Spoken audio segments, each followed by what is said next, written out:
Syukranillah Ahmad yang saya hormati sahabat-sahabat subscriber, sahabat anti galau, yang mudah-mudahan saya dan sahabat semua selalu dalam lindungan Allah Subhanahu wa taala. Alhamdulillah pada kesempatan malam yang berbahagia ini, berbahagia karena ini adalah malam Idul Adha. Mudah-mudahan dengan semangat Idul Adha kita berintrospeksi diri masing-masing dan menjadi pribadi yang lebih baik.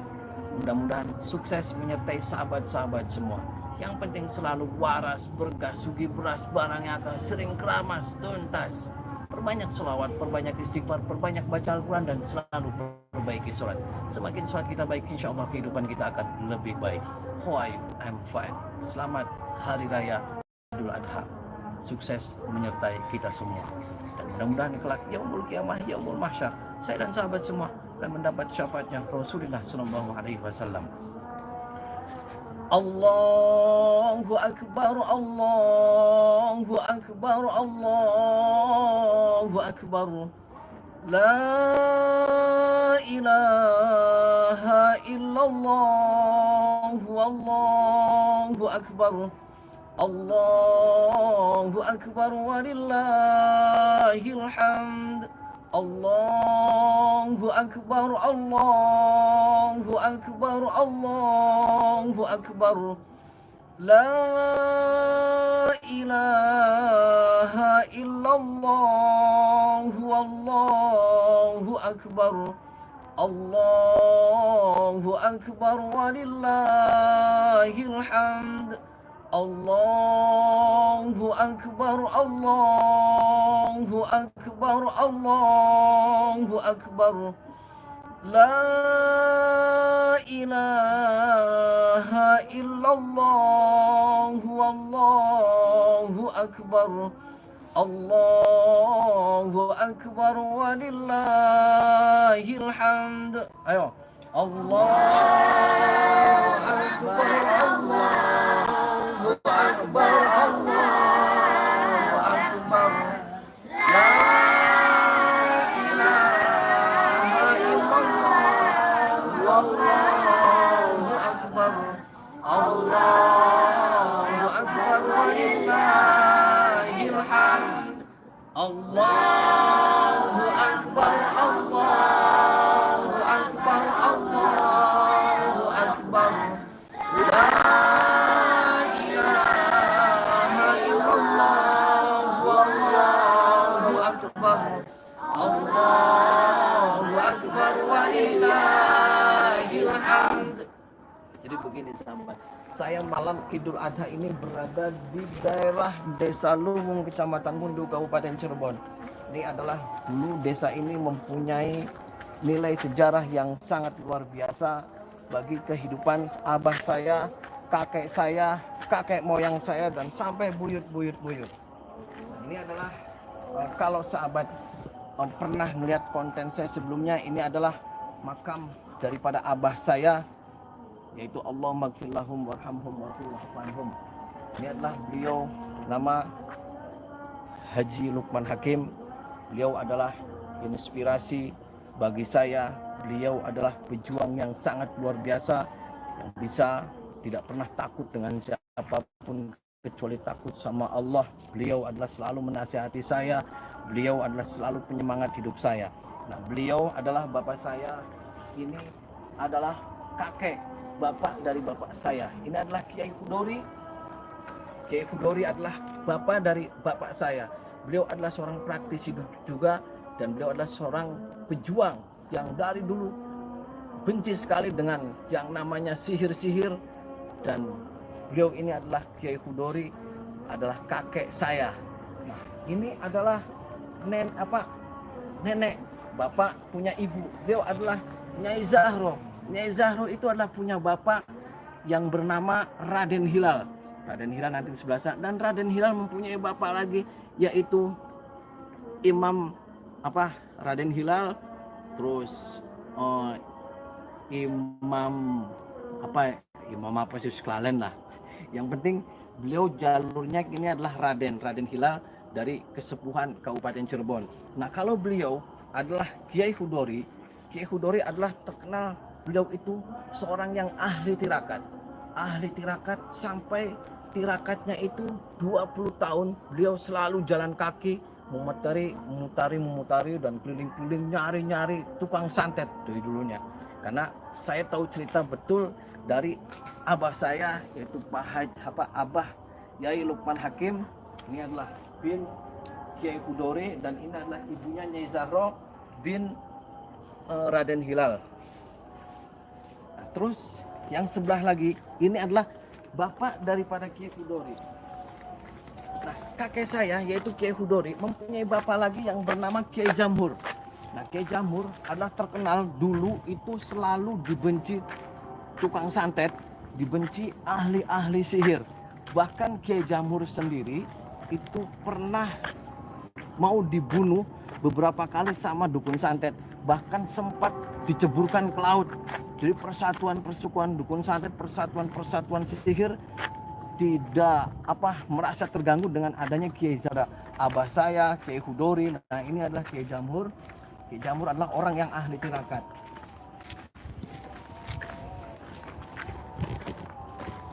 Ini adalah makam daripada Kiai Jamhur. Kiai Jamhur itu adalah bapak daripada kakek saya. Abah saya Kiai Hudori. Nah, beliau adalah Kiai Jamhur. Kiai Jamhur itu beberapa kali mau dibunuh sama dukun santet, mau dibunuh sama tukang sihir, bahkan sampai diceburkan ke laut. Pernah 3 hari 3 malam diceburkan ke laut. Akan tetapi alhamdulillah beliau Kiai Jamhur selamat atas izin Allah. Nah, ini adalah Kiai Jamhur. Nah, yang ini adalah Raden Hilal. Raden Hilal ini adalah abah saya punya ibu namanya Nyai Zahro. Nyai Zahro punya bapak ini adalah Raden Hilal. Nah, Raden Hilal punya bapak lagi yaitu Imam Prabu. Saya lupa. Imam Prabu dari Keraton Kesepuhan Cirebon. Nah, kalau dari ibu saya itu yang bernama Hajah Nafisa, mempunyai ayah yaitu Kiai Absor. Kiai Absor sendiri mempunyai ayah lagi namanya Kiai Yahya. Kiai Yahya mempunyai mertua namanya Kiai Hasan. Nah, Kiai Hasan itu adalah ahli tirakat lagi. Pernah suatu cerita Kiai Hasan itu sebelum wafatnya Kiai Hasan, jadi beliau menggali kuburan dulu. Kan pada kaget santrinya, Kiai itu kuburan buat siapa? Itu kuburan persiapan buat saya. Jadi kuburannya digali sendiri. Terus setelah jadi kuburannya digali, Kiai Hasan tersebut ditahlilin sendiri. Dari mulai sehari, 7 hari, 40 hari sampai 1 tahun ditahlilin kuburannya. Setelah genap 1 tahun, Kiai Hasan dipanggil Allah dan meninggal dan dikuburkan di makam situnya. Nah, waktu dulu ada penggalian proyek pelebaran tol, ternyata masih utuh jasadnya. Kiai Hasan itu sangat luar biasa. Nah, Kiai Hasan sendiri Kiai Yahya mempunyai bapak namanya Kiai Hasbullah. Kiai Hasbullah itu sangat luar biasa juga. Beliau mempunyai ilmu hikmah yang sangat luar biasa. Pernah suatu saat ada orang dari wilayah Cirebon datang ke Kiai Hasbullah ngetes keilmuannya. Waktu itu Kiai Hasbullah didatangi seseorang yang datang. Kebetulan Kiai Hasbullah itu adalah punya kuda. Ketika itu ada seorang yang ngetes, Kiai saya mau beli kudanya. Oh silahkan. Ketika sudah dibayarin, kudanya dibawa ke rumah. Ketika sudah nyampe rumah, orang tersebut kudanya ditaruh, diletakkan di kandang. Dan tetapi ketika nyuruh anak buahnya suruh ngasih makan ke kuda tersebut, ternyata apa yang terjadi, kudanya berubah menjadi daun pisang yang sudah kering. Kaget orang itu. Terus kembali lagi kepada Kiai Hasbullah, Kiai ini kok kenapa menjadi daun lagi? Kiai Hasbullah hanya menjawab, itulah dunia. Jadi jangan sekali-kali mencintai dunia itu dalam hati. Dunia cintailah hanya digenggam di tangan. Cintailah sepenuh hati kepada Allah Subhanahu wa taala. Ada lagi cerita yang menarik, yaitu abah saya mempunyai bapak namanya Kiai Hudori. Kiai Hudori mempunyai bapak lagi namanya Kiai Jamhur. Kiai Jamhur mempunyai lagi Kiai Arif. Kiai Arif itu adalah orang yang sangat luar biasa sekali tirakatnya juga. Tirakatnya, puasanya. Sampai-sampai selama 40 tahun yang namanya Kiai Arif almarhum Allahumma yarham tidak pernah makan nasi, makannya cabai saja. Aduh luar biasa. Kalau saya makan cabai mencretku. Nah, ada lagi bapaknya Kiai Arif yang bernama Tubagus Muhyiddin. Beliau adalah Kiai Muhyiddin. Itu mempunyai bapak lagi namanya Tubagus Soleh. Nah, jadi ceritanya Kiai Muhyiddin seperti ini sahabat. Dulu Kiai Muhyiddin izin mau pesantren kepada bapaknya yaitu Tubagus Soleh. Waktu itu umurnya masih kecil 7 tahun. Kiai Muhyiddin izin meminta pesantren. Ketika diizinkan oleh Tubagus Soleh bapaknya, ya udah kamu pesantren tapi dengan catatan, nih saya nanam kelapa nih, saya tanamin kelapa.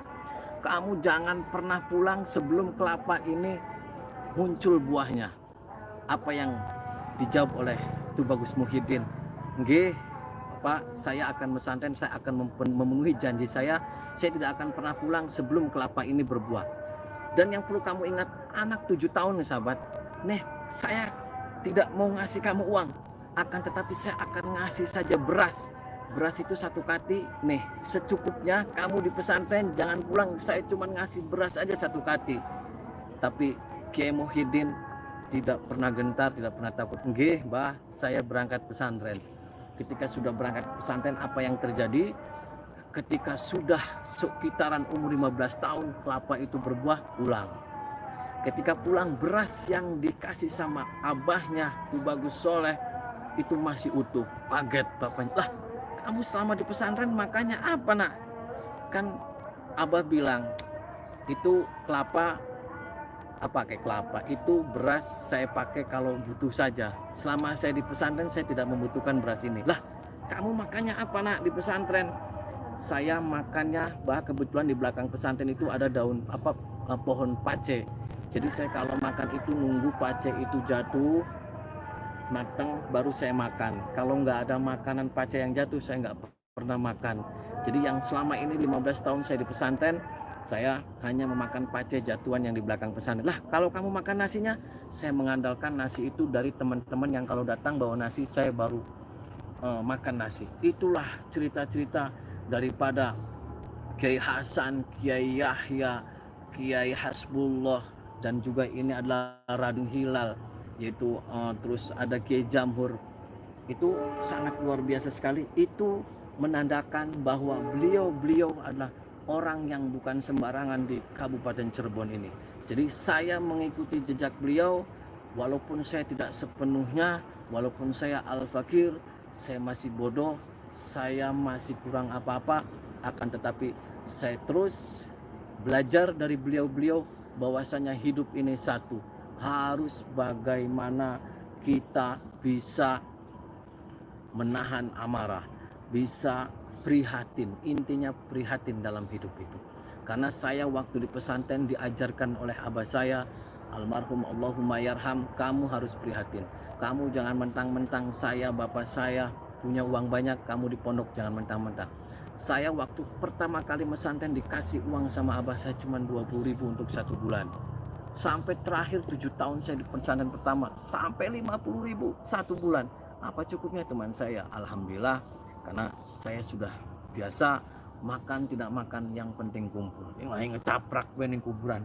Saya mudah-mudahan saya di kuburan ini, karena saya berharap saya bukan siapa-siapa, saya bukan apa-apa, karena toh kelak semua saya dan sahabat semua akan kembali ke tanah dan semua pasti akan dikubur. Jadi kalau dalam pikiran kita ada galau, kalau dalam pikiran kita ada kejenuhan, coba merenung, datang ke tempat-tempat makam seperti ini. Ya, pikirkan dalam hati kita seolah-olah semua ahli kubur di sini mereka menangis meminta kepada Allah untuk hidup kembali. Kenapa semua ahli kubur semua pengen meminta hidup kembali di dunia ini? Mereka menyesal kenapa saya meninggal. Saya pengen ibadahnya lebih rajin. Saya pengen terus menyembah kepada Allah setiap waktu, setiap menit, setiap detik. Coba kalau ada pikiran kalau datang ke sini, kita masih dikasih hidup, kita masih dikasih bisa makan, kita masih dikasih bisa bernafas. Makanya orang-orang zaman dulu selalu berdoa, ya Allah panjangkan umurnya. Maksudnya dalam panjangkan umurnya itu, jadi selama hidup kita ini terus dan terus hanya untuk beribadah kepada Allah Subhanahu wa Ta'ala. Jadi tidak ada kata galau. Kalau dalam hati kita selalu Allah, Allah. Jadi jangan sampai menyesal ketika kita sudah mati, kita sudah di dalam kubur ini, kita menyesal, kita pengen hidup kembali. Jadi begitu, kalau kita ada pikiran, ya Allah kok engkau tidak adil, ya Allah saya ini hidup seperti ini aja, saya mau mati aja. Aduh, jangan. Orang yang sudah meninggal saja meminta kepada Allah, pengen dihidupkan kembali, pengen beribadah kembali kepada Allah, menyesal tidak pernah beribadah kepada Allah, menyesal semua. Jadi begitu, kalau ada pikiran jenuh ke kuburan merenung, jangan ke kuburannya minta togel. Aduh, anak maning baik. Zaman sekarang ke kuburan minta togel, zaman sekarang ke kuburan minta kaya. Salah. Kuburan jangan diminta untuk kekayaan, kuburan jangan diminta untuk masang togel. Aduh, salah ente maning, anak maning baik. Jangan, kita untuk merenung, kita untuk mendoakan ahli kubur agar diampuni segala dosa-dosanya, dan juga yang terutama kita semua akan mati, kita semua akan dikubur, akan dikubur. Dan karena itulah hebatnya orang-orang dahulu, para nabi, para ulama selalu minta dipanjangkan umurnya, bukan karena dipanjangkan umurnya buat happy-happy, bukan untuk beribadah kepada Allah. Karena semua menyesal nih, orang yang sudah mati di alam kubur pengen hidup kembali, pengen ibadah lagi kepada Allah. Karena kalau sudah mati tidak akan bisa ibadah lagi. Begitu sahabat. Jadi itulah cerita bapak saya, kakek saya, moyang saya, semuanya luar biasa sekali. Saya lagi belajar, pengen menjadi seperti mereka-mereka, pengen menjadi khairun nas anfa'uhum linnas, pengen menjadi seperti beliau-beliau yang sudah meninggal mendahului saya, pengen bagaimana saya menjadi manusia yang bermanfaat, khairun nas anfa'uhum linnas. Ya, saya sehat, saya kuat, saya bahagia. Kita jangan pernah takut yang namanya setan belek, setan engklek, setan kecetit, setan korengan, setan umbelan, setan muncul. Jangan takut satu hanya kepada Allah Subhanahu wa taala. Jangan pernah meminta-minta kepada setan, kepada jin. Jangan, minta satu hanya kepada Allah Subhanahu wa taala. Tanamkan dalam diri kita keimanan dan ketakwaan kita kepada Allah Subhanahu wa taala. Ya, oke, understand sahabat? Aduh, ngecaprak malam takbiran di kuburan. Jadi saya lagi berziarah, saya menjelaskan bahwasanya bapak saya, kakek saya, nenek saya, semuanya bukan orang-orang yang sembarangan di Cirebon ini. Saya sangat salut kepada perjuangan beliau-beliau. Mudah-mudahan saya juga diberikan kesabaran, ketabahan, dan diberikan panjang umur. Tentunya umur itu untuk selalu beribadah kepada Allah Subhanahu wa taala. Sukses selalu menyertai